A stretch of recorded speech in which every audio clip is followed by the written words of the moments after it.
Hello everyone, I hope you are doing great. So मैं यार आपके साथ ओआईसी लियो का एग्ज़ाम एनालिसिस शेयर करने वाला हूँ।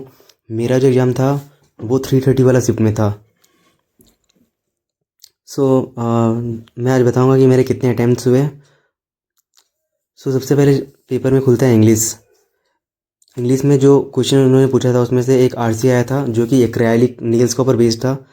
दूसरा उसमें सेंटेंस रीअरेंजमेंट था, मतलब पैराजम्बल्स टाइप में नहीं थे जो नॉर्मली ABCD करके सेंटेंसेस दिए रहते हैं उस टाइप में थे। कुछ एरर्स आया था। वर्ड यूसेज पूछा था, एक ही था शायद, वो वर्ड रेड था जितना मुझे याद है। फ्रेज रिप्लेसमेंट था और एक क्लोज टेस्ट था। जो क्लोज टेस्ट था वो काफ़ी ट्रिकी था, मुझे तो ट्रिकी लगा। जो क्लोज टेस्ट था उसका जो आंसर आया था जितना मुझे याद है, एक का ट्रायम्फ होगा, एक कमेंस्ड था और एक शायद इंस्टॉल्ड था। ये तीन मुझे अभी याद आ रहे हैं, बाकी मुझे अभी याद नहीं आ रहा है। जो सिनोनिम और एंटोनिम इन्होंने आरसी से पूछा था उसका मुझे 3 वर्ड था उसमें, एक फ्लो था, एक इवन था और एक कैप था। तो जो फ्लो का होगा, फ्लो का मैंने रन मार्क किया, इवन का मैंने सरप्राइजिंगली मार्क किया और कैप्ट का मैंने स्टोर्ड मार्क किया। लेकिन उसमें रिटेन भी वर्ड था।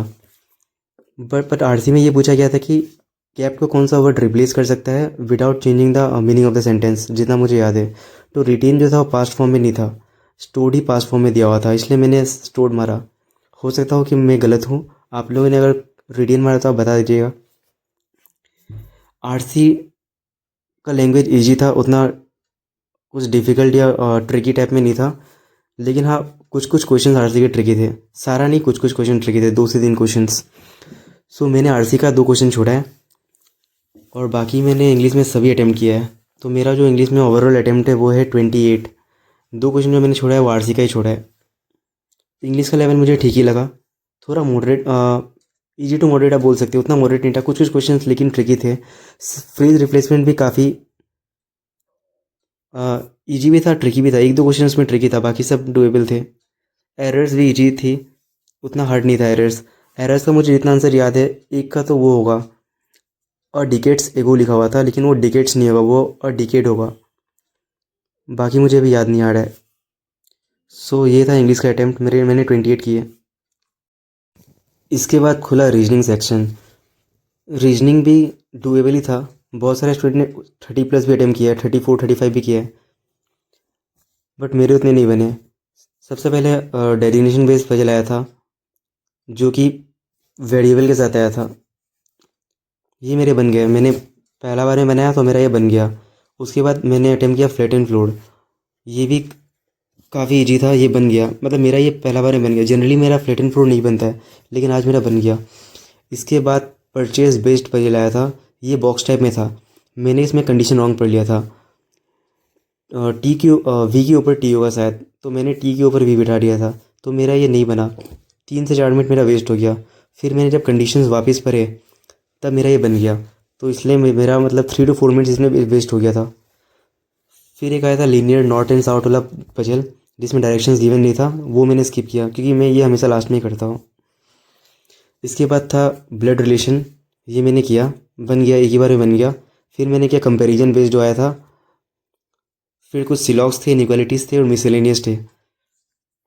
पेपर का लेवल रीजनिंग का ठीक ही था, इजी टू मॉडरेट आप बोल सकते हैं। लेकिन अगर जो कोई भी अगर एक क्वेश्चन या पजल में फंस जाएगा, उसका फिर 30+ अटैम्प्ट नहीं हो पाएगा, क्योंकि ये पेपर वैसा ही बनाया हुआ था। अगर आप नहीं फंसते हो, फ्लो में आपका बन रहा है, तो आप 33 34 भी बना लोगे। बट अगर आप फंस गए तो आपका फिर 27 28 वैसे ही अटैम्प्ट रह जाएगा। सो मेरे इसमें अटैम्प्ट जो हुए हैं वो है 28 अटैम्प्ट्स। और जो ब्लड रिलेशन का आंसर था जितना मुझे याद है, एक होगा सिस्टर इन लॉ, एक आ रहा था आइदर मदर इन लॉ और फादर इन लॉ, दूसरा एक और आ रहा था जी। तो ये 3 क्वेश्चन का जो आंसर था, sister in law, mother in law और फादर इन लॉ और जी। और कंपैरिजन बेस में जो एफ़ का शायद 153 जो हाइट पूछा था, वो एफ़ का आ रहा था जितना मुझे याद है। और फ्लैट एंड फ्लोर में एक क्वेश्चन था कि ऑड वन आउट क्या होगा, तो सब में एक गैप दिया हुआ था, लेकिन एक ऑप्शन था जिसमें 2 गैप दिया हुआ था, तो वही इसमें ऑड वन आउट होगा। फिर जो नंबर आया था मिसलेनियस में, जिसमें बैकवर्ड एंड फॉरवर्ड काउंट करके हमको बताना था, उसमें मोर देन 3 आ रहा था। बाकी जो वर्ड अरेंजमेंट था, जो वर्ड बनाना था, वर्ड फॉर्मेशन, वो मैंने स्किप किया क्योंकि मेरे पास टाइम ही नहीं बचा था। मैंने ऑलरेडी 3 to 4 मिनट्स वो बॉक्स टाइप पजल में वेस्ट कर दिया था, तो मेरे लास्ट में टाइम ही नहीं बचा। तो मेरे 28 ही अटैम्प्ट हो पाए इसमें। फिर आता है क्वांट सेक्शन।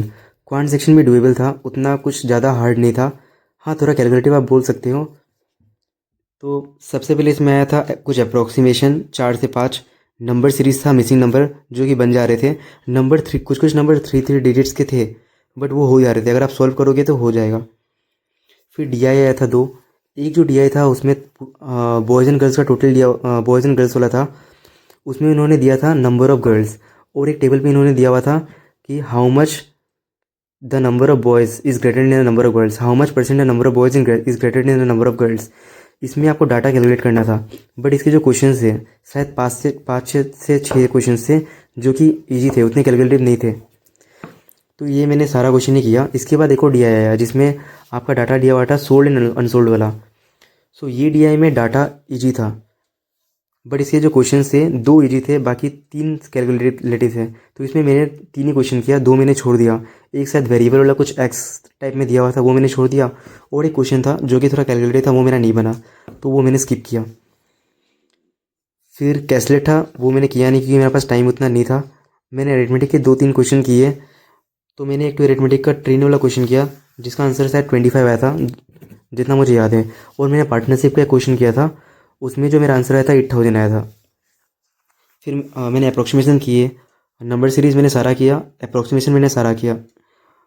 सो इस तरह से मेरा मैथ्स में जो अटैम्प्ट है वो 23 है, ओनली 23, और हो जाता, बट मेरा क्वांट थोड़ा स्लो है और मेरे कैलकुलेशन स्पीड उतनी नहीं है, इसलिए मेरा अटैम्प्ट इसमें कमती रह गया।